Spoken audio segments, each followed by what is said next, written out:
3 invités avec nous chaque soir pour décrypter les mouvements de la planète marché, une planète marché un peu agitée aujourd'hui. Christian Parizeau est avec nous, économiste et président d'Altair Economics. Bonsoir Christian. Bonsoir. Louis Albert nous accompagne, directeur de la gestion Action d'Auris Gestion. Bonsoir Louis. Bonsoir. Et Adrien Dumas est également à nos côtés, le directeur des investissements de Mandarine Gestion. Bonsoir Adrien. Bonsoir Grégoire. Adrien, on pensait c'était un peu l'espoir quand même de la fin d'année 2025, que Donald Trump avait laissé son costume de tarifman derrière lui après l'épisode Liberation Day, après qu'un certain nombre d'accords ou de compromis commerciaux aient été trouvés au cours de l'année 2025. Et on voyait un Donald Trump, alors toujours agité, hyperactif, mais se concentrer sur des sujets plus domestiques dans la perspective des élections de mi-mandat, avec cette crise de l'abordabilité qui frappe l'Amérique et l'opinion publique américaine en premier lieu. Adrien, visiblement, le chapitre tarifman n'est pas encore totalement refermé. Non, il n'est pas totalement refermé. Je pense que on va dire l'appétit vient en mangeant. Le sujet de la situation vénézuélienne a forcément,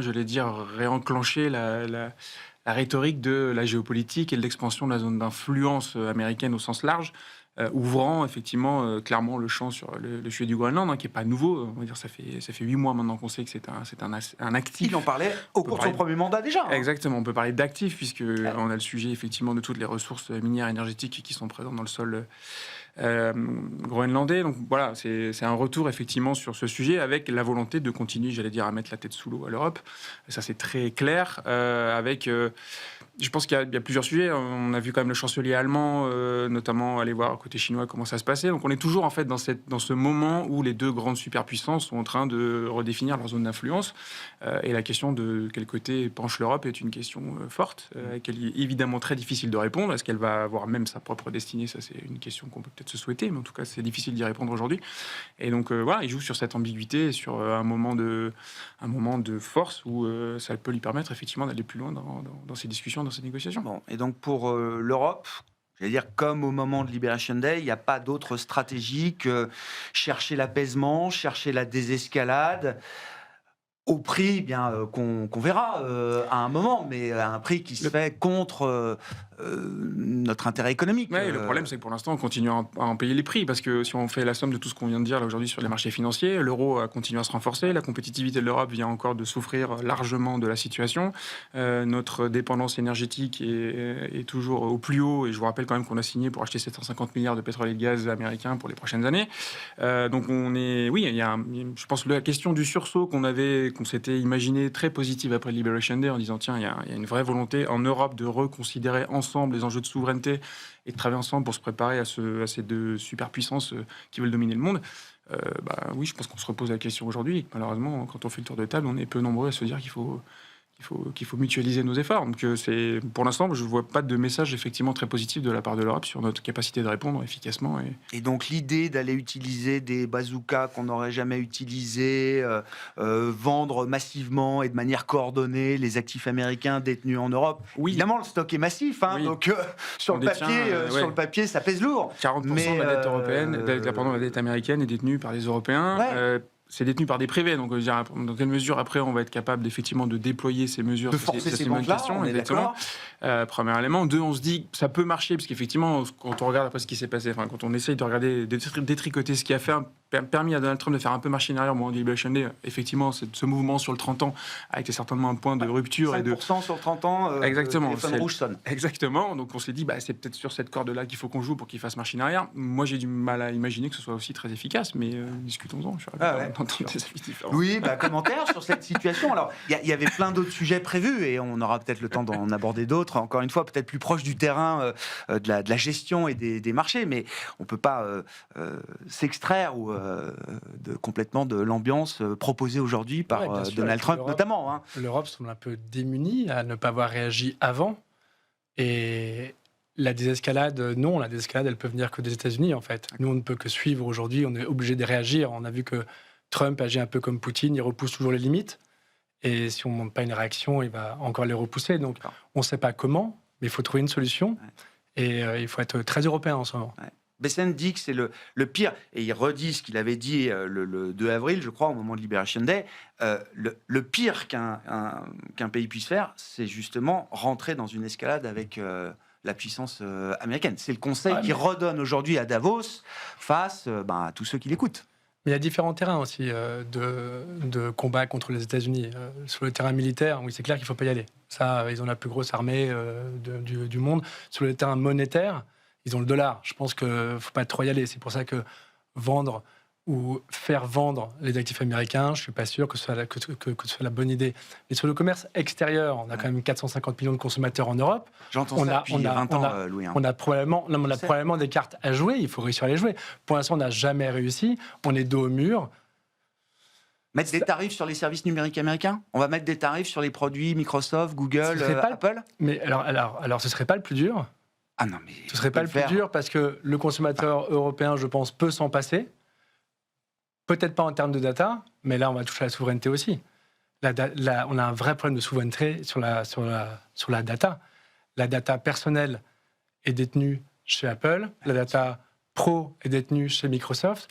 En juin dernier, le directeur juridique de Microsoft France a été auditionné par le Sénat et il a dit, devant le Sénat, en toute simplicité, que si jamais une décision de justice lui imposait de rapatrier les données, de livrer les données aux États-Unis, il serait obligé de le faire. Bien sûr.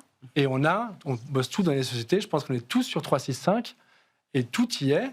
Et non mais ça fait vraiment peur. Oui. Ça pour le coup, ça fait vraiment peur. J'ai toujours l'impression que quel que soit le chemin de rétorsion qu'on poursuive en Europe, on arrive assez vite à une impasse. Et on n'en parle pas assez de ce point-là. C'est un point encore plus important. Il y a nos moyens de paiement qui dépendent beaucoup des États-Unis aussi. De la souveraineté sur les datas. Et aussi nos moyens de paiement qui dépendent beaucoup des États-Unis. Il y a certains pays, pas la France, on a un système, mais dans certains pays, ils sont à 100% dépendants des moyens de paiement américains. Et quand les États-Unis font des sanctions contre une personne du tribunal international en Europe, la personne ne peut plus utiliser une seule carte bancaire derrière. Visa parce que c'est Est-ce que ce ne serait pas plus facile de changer ce point-là que la data. Après, il y a un ensemble de choses, mais je pense que s'il y a une limite à Trump, ça proviendra d'abord du marché obligataire. C'est le seul qui peut le faire changer d'avis et qui peut le faire réagir. Et d'autre part, de son opinion publique. Et alors, c'est quoi la zone rouge ? C'est quoi la zone ? Parce que le 30 ans est monté à 4,93, 4,95. Voilà. On le revoit à 5 bips près au niveau de ce qui a déclenché son retrait tactique je suis pas sûr qu'il y ait vraiment un niveau type sur lequel on peut s'arrêter. Mais je pense que Bessent, que du côté aussi des entreprises américaines, des banques américaines, si on voit véritablement un vrai risque sur l'obligataire, ça fera réagir. Et là, on cumule quand même beaucoup de choses. C'est pas que les Européens. Aujourd'hui, les Japonais ont beaucoup moins intérêt à investir aux États-Unis que par le passé, avec leur marché domestique qui commence à leur offrir du rendement. Sauf si Scott Bessent vient leur demander. Oui, il a dit qu'il allait prendre contact avec les autorités japonaises pour calmer les marchés. Oui, mais ça, ils peuvent essayer de parler pour calmer le yen et tout ça, mais c'est quand même des assureurs qui ont leur allocation d'actifs. Donc je pense que ça peut jouer. Bon, la Chine, on sait qu'ils sont en train de se désengager depuis un bon petit moment. Ils ne vont pas revenir comme ça sur le marché obligataire américain. Et il restait que les Européens, finalement. Donc les Européens, ces acteurs privés, à moins qu'on mette, mais c'est quand même compliqué à régler les flux, mais tout simplement par des choix d'investissement européens. Parce que ce que Trump, moi je pense qu'il y a un point qui est important, c'est que Trump vient de nous montrer qu'un accord commercial, ça ne sert à rien. L'accord commercial, il existe tant qu'il le veut. Et en gros, on signe un accord commercial Europe-États-Unis, il n'est même pas encore voté, on n'est même pas encore passé au niveau du Parlement. Le Parlement européen refuse de ratifier d'ailleurs. Voilà, on peut le déchirer, on peut le déchirer. Tout est à refaire. Voilà, tout est à refaire. Donc ça, c'est un vrai problème. C'est un vrai problème pour tout investisseur, pour toute entreprise. Une entreprise européenne qui veut investir aux États-Unis, vous avez les Coréens qui ont signé un accord commercial où on leur dit « faut vous investissiez aux États-Unis », tout ça, et puis du jour au lendemain, on leur dit « on peut arrêter vos gars qui sont là-bas parce que l'administration américaine n'est pas contente d'avoir des Coréens qui travaillent là-bas ». Donc déjà, ça avait fait beaucoup de bruit, ça les avait un peu refroidis, mais en plus, vos investissements, vous êtes sûr de rien puisque le contrat vaut rien du tout, puisque le lendemain peut être déchiré. Donc je pense qu'il y a un risque pour Trump par rapport à sa communication, qui est un risque, de marché sur le marché obligataire, et c'est l'obligataire qui sera déterminant, et puis un risque derrière sur les investissements directs, sur le comportement, la confiance qu'on peut accorder à l'État américain, et ça, c'est quand même un vrai problème de fond sur les investissements directs qu'ils souhaitent. Donc, je pense que ça l'appelle, moi, à mon avis, s'il y a un risque aujourd'hui, c'est plutôt ce risque-là. Et d'ailleurs, la réaction à Wall Street, la réaction des gérants que j'ai pu lire dans la presse américaine, c'était pour beaucoup de parler du fait qu'on a besoin aussi des capitaux européens et que c'est pas un bon signal. C'est ça qui les inquiète, hein. C'est pas les droits de douane, c'est pas tout ça, c'est pas le Groenland. Et ils savent que s'il y a un risque aujourd'hui de défiance... Des capitaux européens, pour l'instant, il en a. Et il en attire. Il en attire pour l'instant. Mis à part sur le dollar, il y a eu un flux positif continu sur les obligations américaines venant d'Europe et sur les actions américaines venant d'Europe. Je vais dire, on ne peut pas avoir un discours en disant qu'en France, on regrette que la parole du gouvernement ne soit pas maintenue sur les impôts vis-à-vis des entreprises, et dire après que du côté des États-Unis, on peut avoir un président américain qui fait des contrats commerciaux, qui les déchire, qui revient, et qui revient en arrière. Donc je pense qu'on ne peut pas avoir un double discours là-dessus pour les entreprises. C'est-à-dire que les entreprises ont besoin de stabilité, et Trump n'est plus une stabilité, et beaucoup d'Américains commencent à revenir. Et dernière chose, n'oubliez pas, mid-term.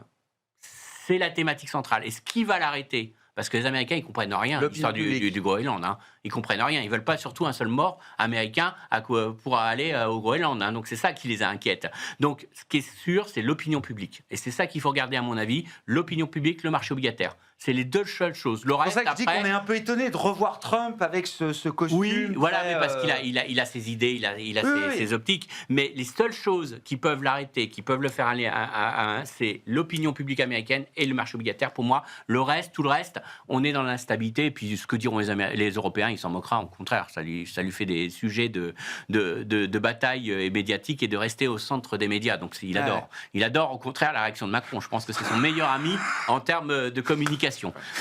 Voilà. Dans ce monde-là, Louis, je veux bien reprendre un peu votre point sur les données, qui est un très bon exemple, effectivement, comment on regagne cette souveraineté sur des sujets stratégiques comme celui des données personnelles. Est-ce que l'Europe, qui s'affiche comme, alors certes lente, mais toujours un espace de liberté, où le droit et la règle de droit sont respectés, avec une forme de prédictibilité sur l'évolution des choses. Est-ce qu'effectivement, pour des investisseurs globaux, tels qu'ils voient le monde aujourd'hui, est-ce que c'est effectivement des arguments qui portent ? Non, je pense pas. Je pense plus en fait. Ouais. Non, je pense plus. On a laissé le droit de côté. C'est plus suffisant. Et c'est plus suffisant. Il faut être attractif. Alors on a aussi une attractivité. On a des points intéressant à faire valoir à l'extérieur pour les investisseurs. Mais aujourd'hui, il faut qu'on trouve notre place, il faut qu'on définisse un cadre beaucoup plus stable, il faut qu'on apporte de la stabilité, de la visibilité. Les investisseurs ont toujours besoin de visibilité, ils en ont cruellement depuis plusieurs années. Les cadres fiscaux sont instables, les accords commerciaux le sont aussi. On a besoin de définir un terrain de jeu moyen terme pour les investisseurs qu'on n'a pas aujourd'hui. On a des sujets politiques dans beaucoup de pays, dont la France. On a beaucoup de choses à faire. Et les data, les data, il y a tout à construire. Ouais. Parce qu'on l'a dit, les data, elles ne sont pas où il faut. Donc, pour tout déplacer, et ce n'est même pas un projet dont on parle. Et c'est un fantasme de se dire que l'Europe peut reprendre le contrôle de ses données personnelles. Aujourd'hui, on est un peu dans le fantasme. Aujourd'hui, on est un peu dans le fantasme. Et ce serait bien de transformer le fantasme en rêve et en projet. Mais pour ça, il faut déjà en parler. On a conscience mais d'avoir besoin d'avoir des data centers sur le territoire, mais c'est pas suffisant. C'est pas suffisant. On a besoin aussi d'avoir des opérateurs locaux. Ah ouais, bien sûr. Bon. La bonne nouvelle, c'est que je pense que les data centers ne pourront pas être indéfiniment aux États-Unis. Parce qu'il va y avoir un problème d'énergie. Problème d'énergie, tout bêtement. Et les États-Unis, l'énergie, c'est des cycles d'investissement sur 30 ans ou 50 ans. Les data centers, c'est des cycles d'investissement sur 4 ans. Donc, on a un goulot d'étranglement qui est en train de se créer aux États-Unis qui forcera forcément des investissements aussi en Europe. Pas sûr qu'on ait un meilleur prix de l'énergie forcément en Europe. Non, c'est pas une question. C'est pas une question de meilleur prix. C'est juste une question de timing. C'est-à-dire que quand il y a eu le responsable de Google qui a voulu brancher son data center, le responsable qui était en face de lui de la utilities lui a dit pas avant 12 ans. Vous êtes dans une liste d'attente et le temps qu'on Vous faites fasse la le queue comme réseau, tout le monde. voilà, Ouais. vous avez à attendre 2 ans avant la construction. Donc du coup, ça leur a bloqué un petit peu leur projet d'investissement. Donc c'est ça le fond du problème. C'est ce que dit Satya chez Microsoft aujourd'hui.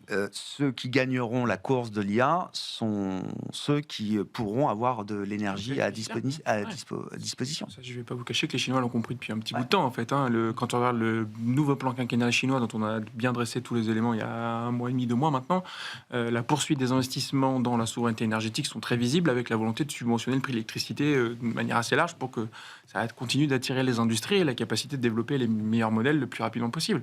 Donc ça, je suis d'accord que la compétitivité électrique est en vrai sujet. D'ailleurs, les seuls endroits en Europe où on a eu des investissements sur data centers, c'est le Portugal et l'Espagne, parce qu'on a des prix d'électricité qui sont très faibles. C'est des pays qui ont fait des énormes investissements dans les renouvelables qui aujourd'hui offrent un coût très compétitif en termes de production d'électricité. Et c'est là que sont domiciliés effectivement les data centers.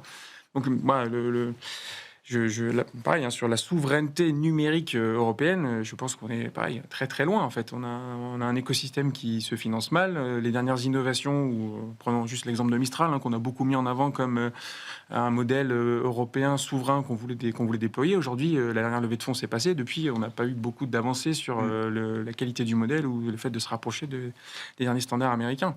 Donc, quand on regarde quand même les budgets d'innovation... Non, mais ils vendront un modèle souverain. Comment ? Ils vendront un modèle souverain. Oui.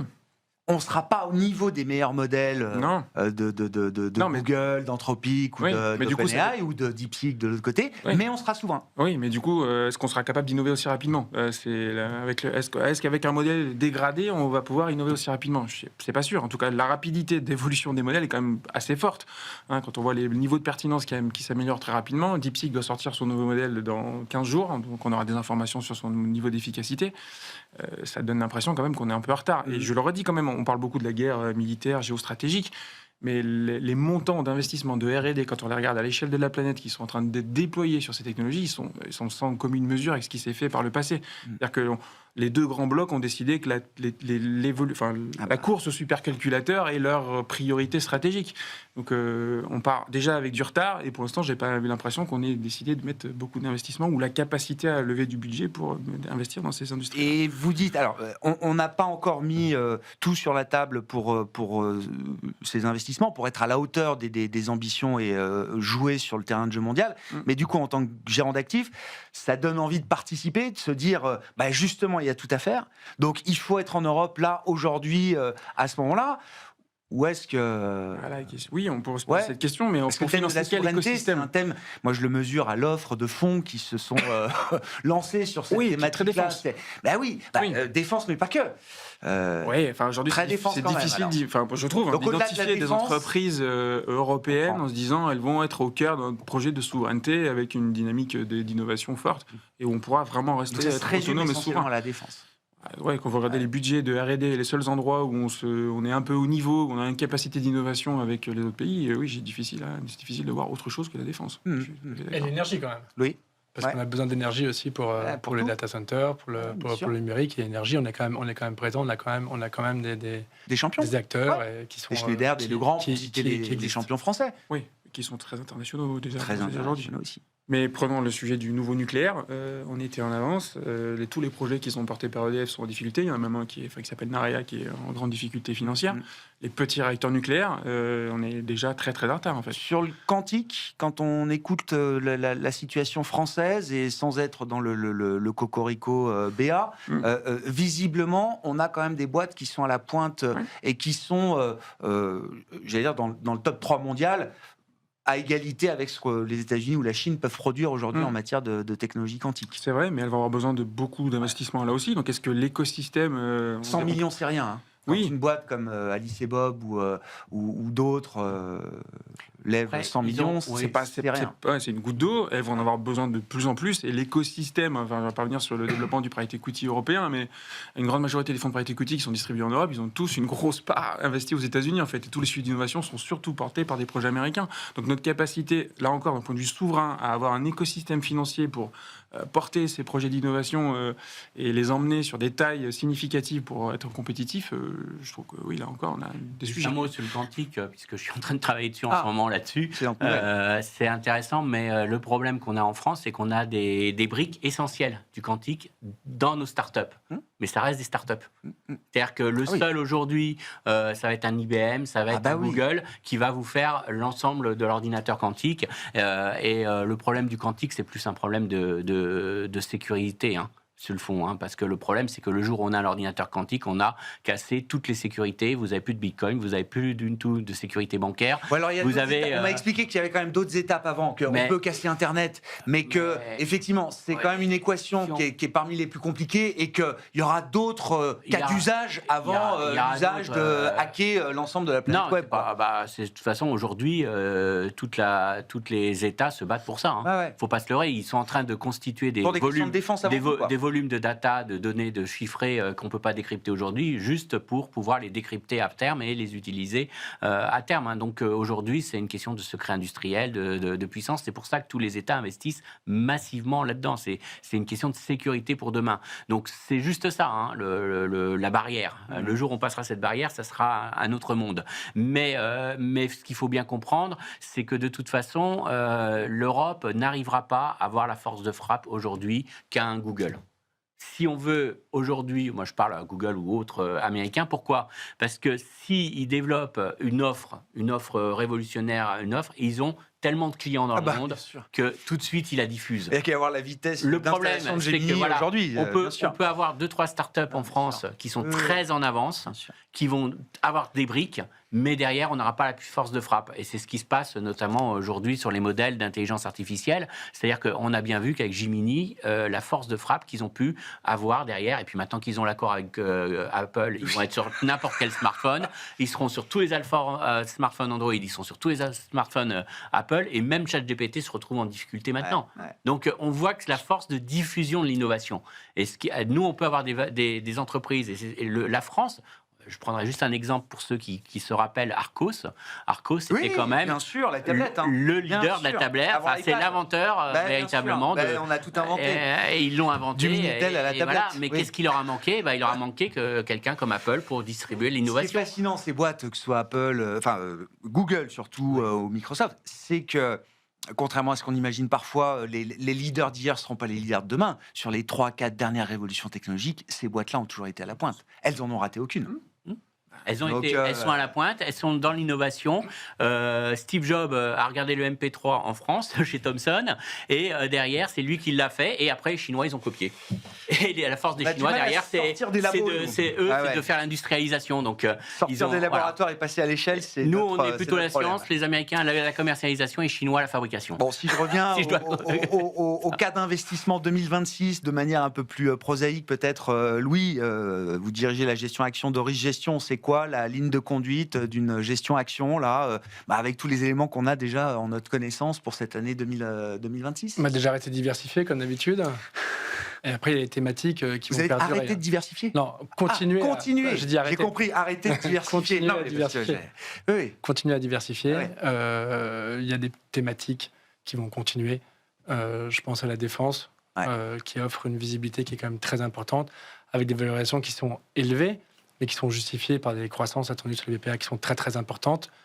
Et après, tout ce qui touche à la souveraineté est aussi intéressant.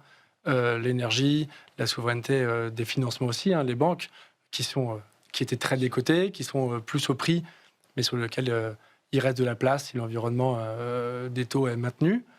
Il y a la santé qui a commencé à bien démarrer. On reste toujours éloigné de l'immobilier parce que compte tenu du niveau des taux, c'est compliqué. On commence à regarder la chimie pour prendre une... Qui était un vrai carnage. Qui est un vrai carnage. Qui est très très décoté. Pour dire les choses. Qui a un call cyclique, qui a aussi une exposition indirecte à la construction en règle générale. À l'automobile, on reste éloigné de l'automobile. Le secteur automobile, particulièrement en Europe, est dans une situation qui est très très compliquée. Mais donc on a des choses à faire. Ouais. Ouais. Sur la défense, c'est quoi le risque du cas d'investissement défense? Alors au-delà des valorisations effectivement qui sont déjà peut-être assez riches ou ambitieuses, le fait qu'il y ait quand même beaucoup d'argent public qui se déverse dans ce secteur, ça peut amener à un moment les gouvernants à demander des formes de contrepartie. On a vu Donald Trump commencer à envisager que les dividendes, les buybacks et les salaires un peu démesurés dans les groupes américains de défense, c'était peut-être un peu compliqué. On n'a pas la même conception des deux côtés de l'Atlantique sur le financement par l'État d'un écosystème. On sait que les États-Unis ont pris des positions indirectes. Trump a des positions indirectes, sa famille a des positions indirectes dans les géants de la tech qui profitent de l'argent de l'État. En Europe, on a surtout des États qui veulent développer un écosystème, construire un écosystème. Le risque, c'est plutôt une défaillance d'un gros donneur d'ordre comme Rheinmetall. Les supply chains sont en gros doublés. Donc si jamais on a un équipementier, un fournisseur qui devient défaillant, il y aura la chaîne de valeur, probablement un second qui prendra. Développer même. Mais si jamais le donneur d'ordre commence à ralentir, là ça peut... Donc il n'y a pas d'intérêt, même si ces groupes sont nourris par la commande publique, à brider l'allocation de leur cash flow aujourd'hui. L'État aurait surtout intérêt, les États et l'Europe aurait surtout intérêt à faire plus parler les entreprises entre elles, pour pas qu'elles doublent. On a un sujet dans la défense européenne, par exemple, c'est que on n'a pas 3 avions de chasse comme les Américains, on en a 20, on n'a pas 10 destroyers, on en a 30, et finalement on a énormément de références, et c'est là où peut-être l'État devrait encourager les entreprises à rationaliser les gammes. Bien sûr. Bon. Le cas d'investissement 2026, là, déjà quand même ce schéma de retour de la question tarifaire, de l'incertitude, etc. On va se remettre à calculer le coût de l'incertitude, combien ça va peser, etc. Et est-ce qu'on a envie d'acheter les creux de marché? Est-ce qu'on se dit le playbook reste celui d'un Liberation Day? Alors, espérons peut-être pas avec autant d'intensité et d'ampleur, mais là, personne ne sait trop où est le plancher au moment où on se parle. Donc, est-ce qu'on a envie quand même d'être acheteur des creux de marché ou est-ce qu'on y va plus Moi, j'ai l'impression, les fondamentaux sont quand même solides. On a une croissance mondiale qui va être supérieure cette année que l'année dernière. On a des trajectoires de taux qui sont quand même dans beaucoup des grands pays plutôt favorables. On a une inflation qui, pour l'instant, alors modulo ce qui va se passer sur certaines matières premières, mais plutôt à la baisse aussi dans plusieurs zones géographiques. Oui, je continuerai à être plutôt by the dip sur chaque mouvement de volatilité parce qu'effectivement, il va y en avoir. La question quand même centrale, c'est toujours l'IA. Le calcul qu'on a fait, nous, de notre côté, chez Mandarin, c'est qu'à peu près 60% du BPA du S&P 500 est corrélé de près ou de loin à la thématique de l'IA. D'accord. Okay, donc on n'est plus juste Max 7, c'est 25 ou la tech c'est 30. En fait, le côté percolation du sujet de l'IA dans des secteurs énergie, industrie commence à être en fait un vrai moteur de croissance de BPA pour beaucoup des entreprises. Donc investir sur les marchés actions, c'est assumer un rôle, un biais positif sur la thématique IA. Donc là-dedans, les zones géographiques, elles ont un rôle de diversification, mais en fait pas tant que ça. Vous allez au Japon, 35% du topic, c'est pareil, à peu près très corrélé IA en fait maintenant. Taïwan, j'en parle même pas. La Corée, même chose, mémoire uniquement. Donc la diversification devient un vrai travail. L'Europe, pour ça, a quelques atouts. Le fait de ne pas être moins sur les sujets souverains et donc du coup être moins présent de l'IA, ça nous donne quand même du coup un axe de diversification. C'est intéressant de voir comment le marché européen en fait est souvent un miroir de dès qu'il y a des questions sur la thématique IA, on a un marché européen qui a plutôt tendance à bien performer, à être une source de diversification intéressante pour les investisseurs. Même s'il se pose de plus en plus la question de l'usage de l'IA et des utilisateurs de l'IA. Alors j'entends l'empreinte de ceux qui construisent l'infrastructure et qui participent directement ou indirectement à travers l'énergie. La conversation IA, c'est aussi désormais quel secteur, quelles entreprises va se saisir du sujet de l'IA pour une amélioration de la base de coûts, mais aussi pour une croissance supplémentaire de chiffre d'affaires. Et de ce point de vue-là, le marché a eu des vues assez définitives jusqu'à présent. Alors, il y a tendance à pénaliser le logiciel, perdants, par exemple, tout le monde va se faire disrupter. Exactement, il y a tendance à bien identifier ou à bien, cornériser tout ce qui pourrait être perdant. Les gagnants, je trouve pour l'instant, on n'a pas encore de différenciation. Dans le secteur bancaire, on voit qu'il y a sur les perdants, le marché a raison déjà.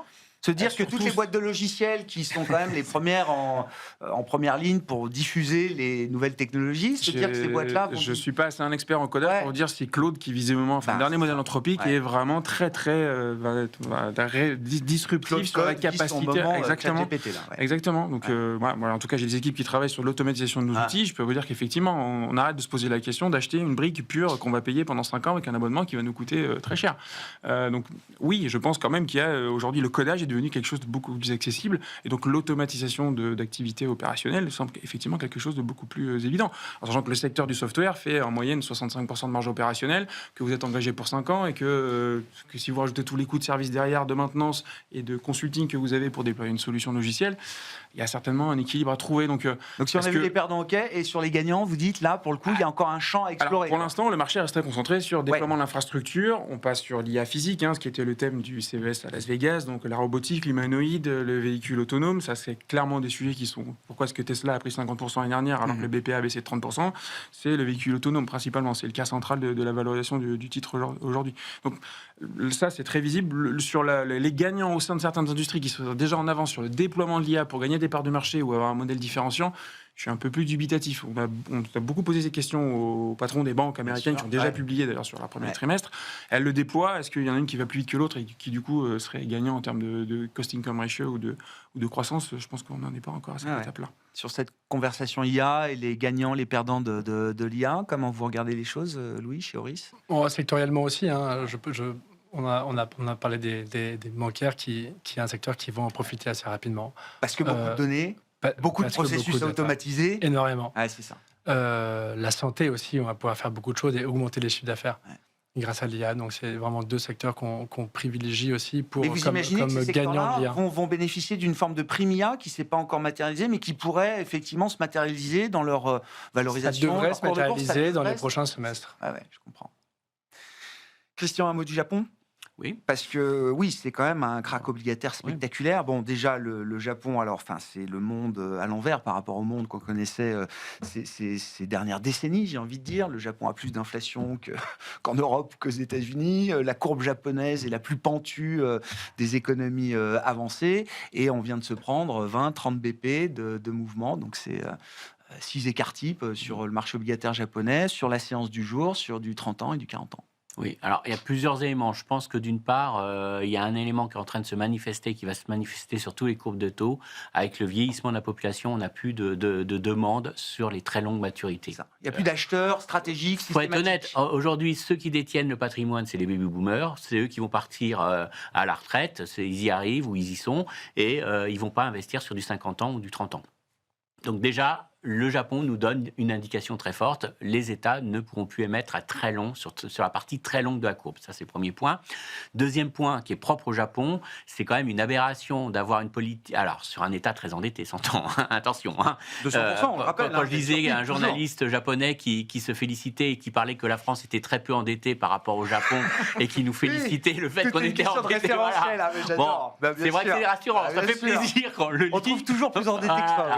Donc, eux, ils sont quand même dans une situation très endettée et on est dans une aberration parce qu'on a des taux réels encore négatifs, il faut le rappeler, malgré les mouvements là qu'on a eus, on reste encore, parce qu'on a une inflation à 3% au Japon, il faut le rappeler. Donc on est encore sur des taux réels négatifs et on a une BOJ qui nous parle de nominalisation, d'une banque centrale qui nous dit il faut qu'on revienne au moins à des taux qui soient à peu près neutres. C'est vite, le marché obligataire il est en train d'hurler, faites quelque chose. Le problème, c'est que vous avez un durcissement à venir de la politique monétaire, entre guillemets, moins assoupli, avec une politique budgétaire de relance massive et d'endettement massif. Donc on peut aller que dans le mur. Donc c'est vrai que c'est là où il y a un problème au Japon, c'est qu'il y a un problème de décalage de discours entre la Banque centrale et le gouvernement, ce qui n'était pas le cas jusqu'à présent. Et donc là aussi, c'est le marché qui mettra une limite à Madame Takaichi. Suivez tous les discours du Ueda, comment il peut retourner sa veste au mois de décembre. Il a retourné 2 fois. À un moment donné, il a dit on va être dur, on va y aller. Et puis le lendemain, il a dit non mais on n'est pas pressé, et puis on va continuer d'acheter les obligations. Donc suivez-le, il retourne sa veste du jour au lendemain parce qu'il sait qu'il est sur un baril de poudre, quoi. Et il veut pas un krach obligataire. Donc aujourd'hui, ça veut dire que vendredi, ils vont avoir un discours. C'est la réunion. Vendredi, ils vont se réunir, bien faire sûr, leur communiqué. communiqué. Et Japan, donc, je pense qu'ils vont, si le marché obligataire continue comme ça, ils vont avoir un discours très accommodant en disant on n'est pas pressé, on va maintenir, et peut-être même potentiellement à dire qu'ils vont augmenter leurs achats de titres obligataires, parce qu'ils n'ont pas le choix. Mais on a un vrai problème aujourd'hui de communication quand on a une banque centrale qui va à l'inverse de l'obligataire. Et ça, c'est un gros problème aujourd'hui pour le Japon. Il faut regarder ça de loin ou de très près. De très près. Alors, Christian, parce que vous regardez tout de très près. Non, mais quand on est dans le monde action, et notamment les actions européennes, ce qui se passe du côté du marché obligataire japonais, quand même. Forcément, parce que ça peut avoir des impacts qui se diffusent assez vite quand même. Ouais. Mais oui, c'est loin quand même. Mais dans une logique de diversification, si on reprend un peu les scores de 2025, ceux qui avaient la chance de pouvoir être positionnés en Asie, notamment, en ont bien profité. Le Japon a été plutôt un bon marché. Le Japon a été un bon marché, la Chine a été un bon marché, la Corée a été un très bon marché, ça a été le meilleur. Et c'est intéressant de voir que la Corée est un marché qui se paye toujours pas très cher, qui était très très en retard. Donc il y a peut-être encore de la place. Oui. On a des US, parce que c'est incontournable, qui génèrent de la croissance et qui ont aussi cette position de valeur refuge en cas de besoin. Quand même. Encore un petit peu. On a de l'Europe, parce qu'on a une dynamique, même si le rythme n'est pas aussi élevé qu'aux US, on a une dynamique qui est plus positive, des effets de base qui sont très favorables aussi. Puis on a des émergents avec l'Asie, qui apportent un peu de diversification et qui ont apporté du PEPS en 2025. Ah ouais. Bon. Sur la situation japonaise, vous dites on a envie d'être dans le trade, le Takaishi trade, comme on dit, Adrien, ou est-ce qu'à un moment, ça peut être un peu explosif, quoi, le schéma long Nikkei, short yen, est-ce qu'à un moment, on peut quand même se prendre... Est-ce que c'est un one-way trade ou est-ce qu'à un moment, ça peut faire mal parce que... Ce qui est sûr, c'est que la volonté du Japon de revenir plus agressivement dans les sujets d'exportation, les propos de la Chine sur il faut que, du Parti communiste chinois sur maintenant, la priorité c'est l'exportation, il faut que toutes les industries chinoises soient très agressives à l'exportation, d'ailleurs ce qui a très bien marché, balance commerciale record. Enlever l'énergie, parce qu'ils sont gros importateurs d'énergie, c'est 2000 milliards d'excédents sur les biens. Capacité à avoir bien géré le fait que les portes américaines étaient fermées et réexportées ailleurs, je pense que ça pèse aujourd'hui effectivement sur la dynamique de beaucoup de secteurs japonais. Il y a beaucoup de zones géographiques sur lesquelles, prenons juste le véhicule électrique, les gains de part de marché des véhicules électriques chinois, c'est au détriment principalement des grandes marques japonaises. Donc il y a une vraie volonté de remettre le Japon en dynamique positive sur l'exportation, donc avec un yen effectivement plus faible, et avec la volonté de se concentrer aussi les investissements sur les secteurs sur lesquels ils ont un avantage stratégique. Donc les chantiers navals, par exemple, japonais retrouvent pas mal d'intérêt.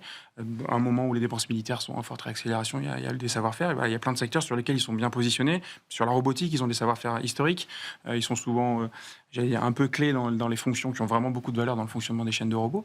Donc voilà, il y a effectivement plein de secteurs qui nous intéressent côté japonais. Mais le sujet du yen est sensible. Oui. Il y avait beaucoup de scénarios très positifs l'année dernière en disant ça y est, on est au bout de la dévaluation du yen. Bon, la dernière jambe, elle a fait un petit peu mal. Oui, quasiment à 160 sur le dollar yen, qui peuvent être vus ou perçus comme des niveaux d'intervention, mais ce n'est pas encore la volonté pour l'instant affichée de la Première ministre Takaishi. Merci beaucoup, messieurs. Merci d'avoir été les invités de Planète Marché en cette séance un peu tourmentée. Christian Parizeau était avec nous, le président d'Altair Economics, Louis Albert, le directeur de la gestion action d'Oris Gestion, et Adrien Dumas, directeur des investissements de Mandarin Gestion.